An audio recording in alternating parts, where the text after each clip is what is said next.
इस वीडियो में आज हम लोग कक्षा 6 पृथ्वी और हमारा जीवन पाठ 2 का अध्ययन करेंगे। पाठ का नाम है पृथ्वी और चंद्रमा। हम यहाँ पृथ्वी और चंद्रमा के बारे में अध्ययन करेंगे। जैसे यहाँ देख रहे हैं कि रात के समय आकाश में दिखाई देने वाले आकाशीय पिंडों में चंद्रमा प्रमुख है। जो तारे हम रात में देखते हैं आकाश में, उसमें सबसे प्रमुख जो मुख्य है वो चंद्रमा है। यह सबसे बड़ा और चमकीला दिखाई देता है। हम देखते हैं कि चंद्रमा का आकार बदलता रहता है।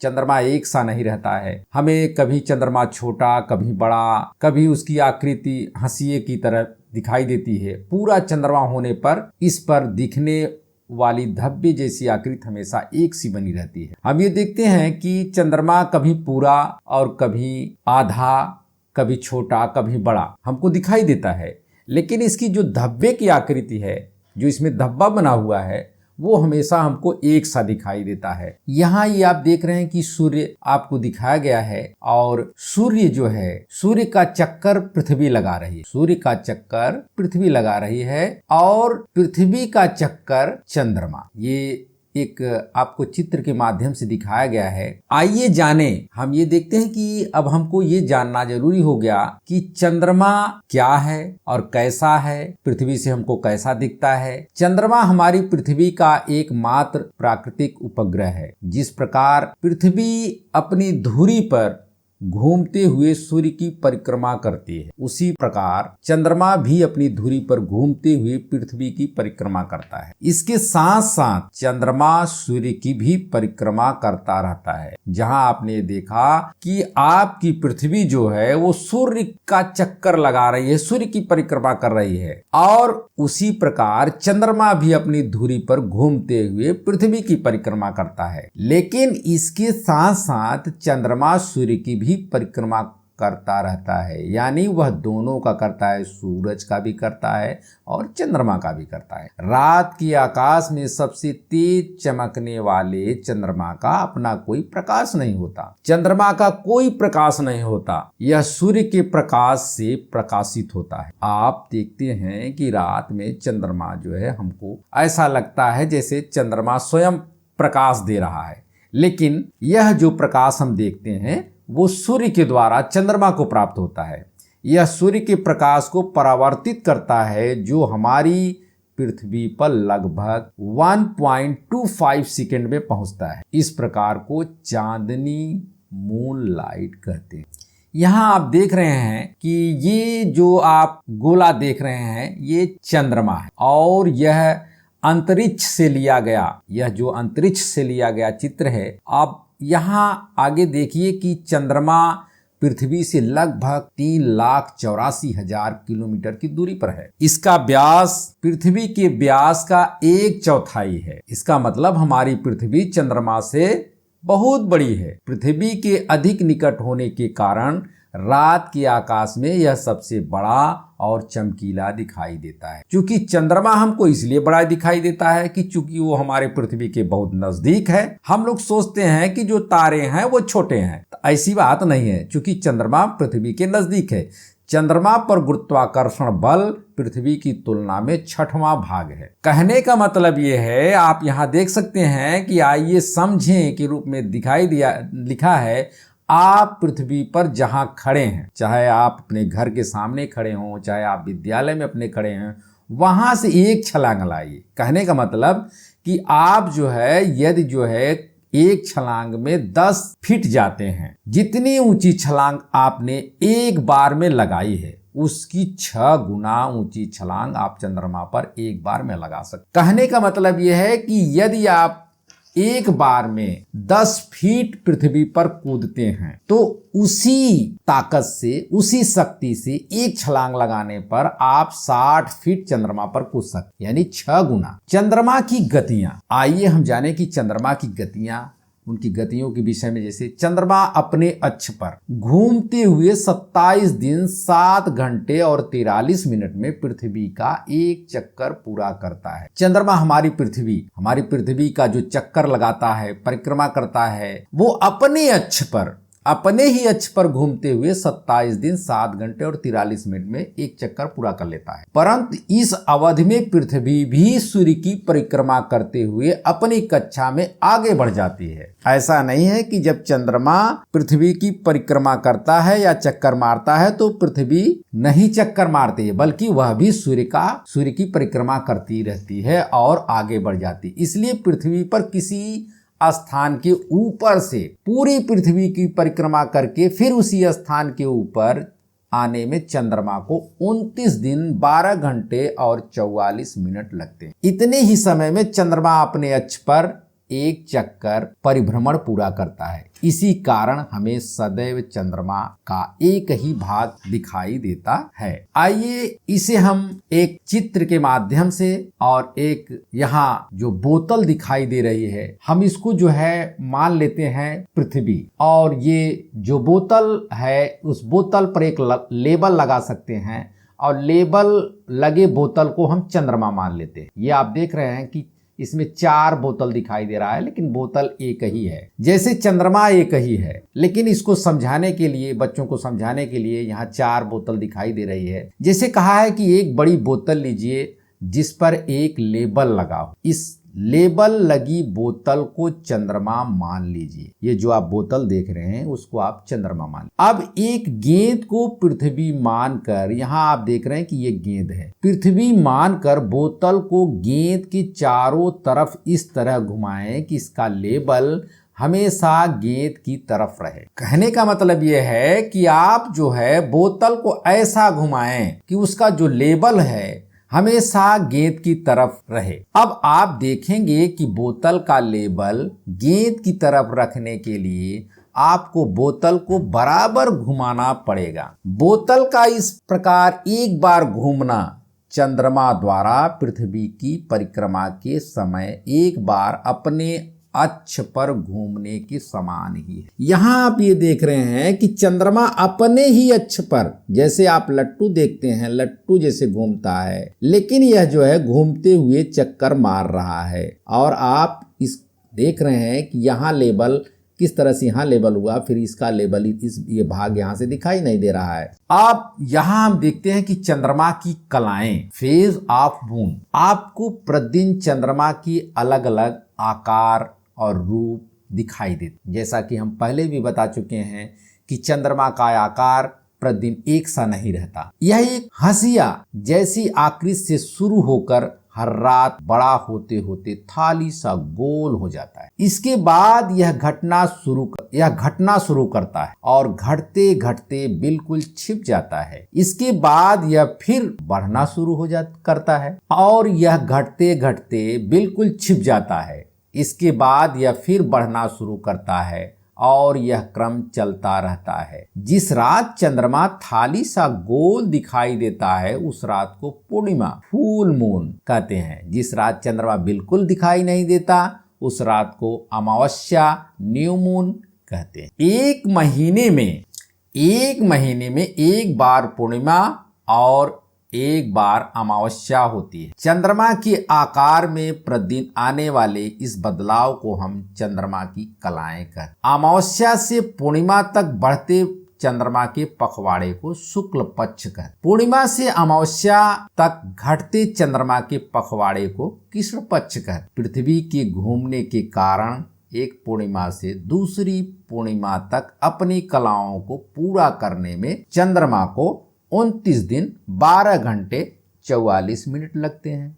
इस अवधि को चंद्रमास कहते हैं। यहाँ हम ये देखते हैं कि सूर्य की किरणें चंद्रमा पर पड़ रही हैं, और जैसा कि हमने ये बताया कि जिस रात चंद्रमा थाली सा गोल दिखाई देता है उस रात को पूर्णिमा, फुल मून कहते हैं। यहाँ आप देख रहे हैं कि चंद्रमा आपका पूरा दिखाई दे रहा है और ये पूर्णिमा, इस रात को हम लोग पूर्णिमा की रात कहते हैं। जिस रात चंद्रमा बिल्कुल नहीं दिखाई देता उस रात को अमावस्या। यहाँ आप ये देख रहे हैं कि चंद्रमा बिल्कुल नहीं दिखाई दे रहा है, धब्बा सा काला सा दिखाई दे रहा है, उस रात को हम लोग अमावस्या के नाम से जानते हैं। एक महीने में एक बार ही पूर्णिमा होता है। और यहाँ आप ये देखिए कि जैसे हमने आपको बताया कि शुक्ल पक्ष और कृष्ण पक्ष दो, जैसे अमावस्या से पूर्णिमा तक अमावस्या से, जैसे देखिए ये अमावस्या है, अमावस्या से पूर्णिमा तक, ये देखिए पूर्णिमा तक, यहाँ आप अमावस्या इसको मान लीजिए, अमावस्या से पूर्णिमा तक देखिए चंद्रमा को, यहाँ तक आइए, इसको हम लोग जो है शुक्ल पक्ष कहते हैं। देखिए यहाँ आप शुक्ल पक्ष मान सकते हैं। और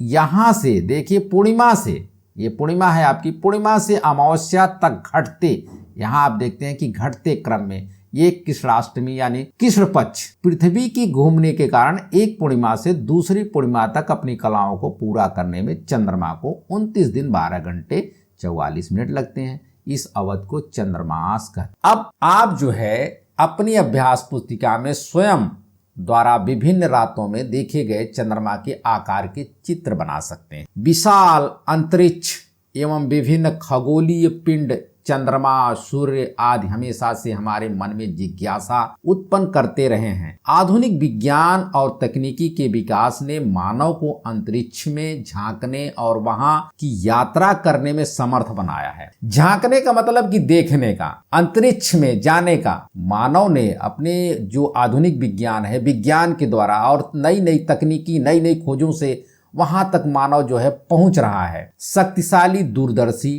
टेलीस्कोप और अंतरिक्ष यान रॉकेट के आविष्कार ने मनुष्य को इस योग्य बनाया कि वह बाह्य अंतरिक्ष के बारे में जानकारी प्राप्त कर सके। पूर्व सोवियत संघ वर्तमान रूस के यूरी गागरिन प्रथम व्यक्ति थे जिन्होंने अंतरिक्ष में यात्रा की। 12 अप्रैल 1961 को वोस्तोक 1 नामक अंतरिक्ष यान से इन्होंने पृथ्वी की परिक्रमा की।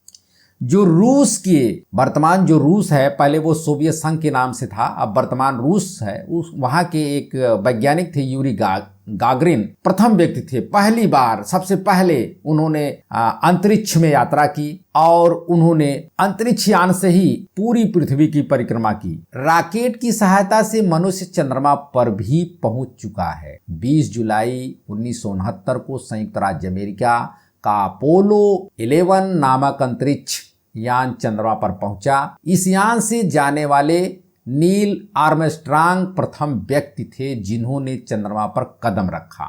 यहाँ आप देख रहे हैं एक व्यक्ति दिखाई दे रहा है। इस व्यक्ति का नाम है, जो अमेरिका के रहने वाले थे, वैज्ञानिक अंतरिक्ष यात्री थे, वो हैं नील आर्मस्ट्रांग।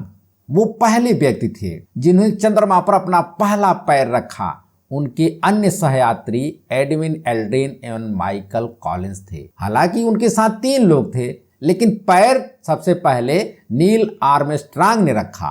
अब तक की गई खोजों के अनुसार चंद्रमा पर वायुमंडल न होने के कारण वहां जीवन संभव नहीं। हम सभी जानते हैं कि किसी भी प्राणी, किसी भी जीव को जीने के लिए वायु चाहिए, ऑक्सीजन चाहिए, और ये चंद्रमा पर नहीं है, इसलिए वहां जीवन नहीं है। भारतीय वायुसेना के पूर्व पायलट राकेश शर्मा अंतरिक्ष में यात्रा करने वाले प्रथम भारतीय थे। इन्होंने 2 अप्रैल 1984 को सोवियत संघ के अंतरिक्ष यान सोयूज T-11 से अंतरिक्ष की यात्रा की। यहाँ आप देख रहे हैं कि राकेश शर्मा भी दिखाई दे रहे हैं और नील आर्मस्ट्रांग चंद्रमा पर खड़े हुए दिखाई दे रहे हैं। आप चित्र के माध्यम से भी देख सकते हैं। अब यहाँ हम ये जानते हैं कि सूर्य ग्रहण एवं चंद्र ग्रहण, सूर्य ग्रहण कैसे होता है, चंद्र ग्रहण कैसे होता है। कभी कभी आपने अपने परिवार में सुना होगा कि ग्रहण पड़ रहा है, कभी चंद्र ग्रहण तो कभी सूर्य ग्रहण। ग्रहण क्या है, यह कैसे होता है, आइए जाने इसके बारे में। प्राचीन काल में मान्यता थी कि सूर्य ग्रहण और चंद्र ग्रहण के लिए राहु एवं केतु नामक 2 राक्षस उत्तरदायी। हमारे दादा दादी, नाना नानी ये कहते थे कि ये जो चंद्र ग्रहण है इसमें 2 राक्षस हैं, एक राहु है और एक केतु है, जो चंद्रमा को ग्रहण करते हैं, ग्रस लेते हैं। सूर्य ग्रहण के समय राहु सूर्य को तथा चंद्र ग्रहण के समय केतु चंद्रमा को निगल लेता है। परंतु यह बात सही नहीं है, यह बात सत्य नहीं है। भारत के महान खगोल शास्त्री आर्यभट्ट ने लगभग 1600 वर्ष पहले इस मान्यता का खंडन किया। उन्होंने इसका ये कहा कि ये गलत है, यह सत्य नहीं है। उन्होंने ग्रहण की गई वैज्ञानिक व्याख्या करते हुए बताया कि सूर्य ग्रहण पृथ्वी पर चंद्रमा की छाया पड़ने के कारण होता है। सूर्य ग्रहण तब होता है जब पृथ्वी पर चंद्रमा की छाया पड़ती है, जबकि चंद्र ग्रहण चंद्रमा पर पृथ्वी की छाया पड़ने के कारण होता है। आइए हम अब यहाँ देखते हैं कि छाया कैसे छाया बनती है, क्या छाया बनना है। हमने अपनी दूसरे की और अन्य वस्तुओं की परछाई छाया बनते हुए देखा है। क्या आपने कभी ऐसा सोचा है कि छाया कैसे बनती है? यहाँ देखिए लिखा है कि जिन वस्तुओं की आर पार प्रकाश न जा सके उन्हें अपारदर्शी वस्तु कहते। कहने का मतलब है कि जिस वस्तु के हम पार नहीं देख सकते उसको हम अपारदर्शी कहते हैं। जब हम सूर्य के प्रकाश में खड़े होते हैं तो विपरीत दिशा में पृथ्वी पर धुंधली काली सी हमारी छाया बनती है। जब हम सूर्य के प्रकाश में, जब हम दिन में सूर्य के प्रकाश में खड़े हो जाते हैं, छाया हमारी आकृति की जैसी बनती है। यदि हम लंबे हैं तो लंबी, छोटे हैं तो छोटी, हमारी गति के अनुसार उसका स्थान बदलता रहता है। हम चलने लगते हैं तो वह भी चलने लगती है, हम रुक जाते हैं तो वह भी रुक जाती है। सुबह, दोपहर और शाम को सूर्य की स्थिति के अनुसार छाया छोटी बड़ी होती रहती है। छाया सदैव अपारदर्शी वस्तु की बनती है। इसी प्रकार बल्ब की रोशनी में भी अपनी या किसी अन्य अपारदर्शी वस्तु की छाया का बनना देख। बल्ब की रोशनी में भी आप देख सकते हैं, जब सूर्य, पृथ्वी और चंद्रमा एक सीधी रेखा में होते हैं तब यह स्थिति सिजगी। यहाँ आप देख रहे हैं कि जब सूर्य, पृथ्वी और चंद्रमा एक सीधी रेखा में, ये देख रहे हैं, एक सीधी रेखा में होते हैं तब यह स्थिति सिजगी कहलाती है। यह दो प्रकार की होती है, युति एवं वियुति। जब सूर्य और पृथ्वी के बीच चंद्रमा आ जाता है, जब सूर्य, ये आप देख रहे हैं सूर्य, जब सूर्य और पृथ्वी के बीच चंद्रमा आ जाता है तो इस स्थिति को युति कंजक्शन कहते हैं। यह अमावस्या को होती है। इस स्थिति में चंद्रमा, यहाँ आप देख रहे हैं, ये चंद्रमा, ये सूर्य का प्रकाश है, ये जो सूर्य का प्रकाश है ये चंद्रमा पर पड़ रहा है और चंद्रमा की छाया ये पृथ्वी पर पड़ रही है। जैसे चंद्रमा की छाया पृथ्वी पर पड़ती है जिससे सूर्य ग्रहण होता है। इस चित्र के माध्यम से आप देख सकते हैं, अच्छी तरह से समझ सकते हैं कि ये सूर्य है और ये सूर्य का प्रकाश, जैसा कि आपने ये देखा, पहले भी बताया गया आपको कि चंद्रमा के पास अपना कोई प्रकाश नहीं है, यह सूर्य के प्रकाश से प्रकाशित होता है।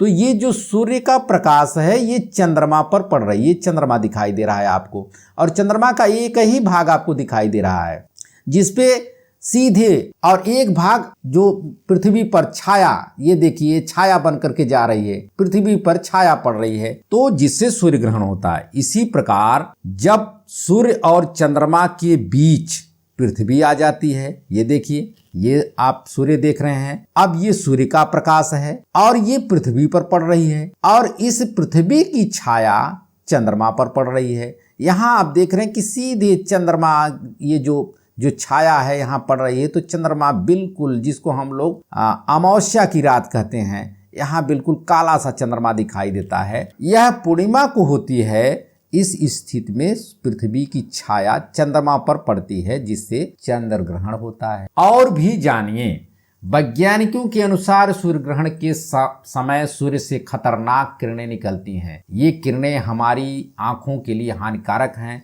और हमें अंधा भी बना सकती हैं। इसलिए सूर्य ग्रहण को नंगी आंखों से नहीं देखना चाहिए, बल्कि इसे वैज्ञानिकों द्वारा निर्धारित विशेष चश्मे से ही देखना चाहिए। जैसे कहने का मतलब है, जो वैज्ञानिक हैं वो ये कहते हैं कि जब सूर्य ग्रहण लगे तो हमको इन खुली आंखों से नहीं देखना चाहिए, बल्कि विशेष चश्मे से देखना चाहिए, नहीं तो ये हमारी आंखों को नुकसान पहुंचा सकती हैं और ये हानिकारक होती है, हमको अंधा भी बना सकती हैं। जैसे मानव द्वारा भी उपग्रह बनाए गए हैं जो पृथ्वी की परिक्रमा करते हैं, इन्हें मानव निर्मित उपग्रह कहा जाता है। जैसे भारत ने आर्यभट्ट, एजुसैट और ओशनसैट नामक उपग्रह बनाए हैं। हमने देखा कि अमावस्या को सूर्य ग्रहण और पूर्णिमा को चंद्र ग्रहण होता है। क्या आपने कभी सोचा कि प्रत्येक अमावस्या को सूर्य ग्रहण एवं प्रत्येक पूर्णिमा को चंद्र ग्रहण क्यों नहीं होता है?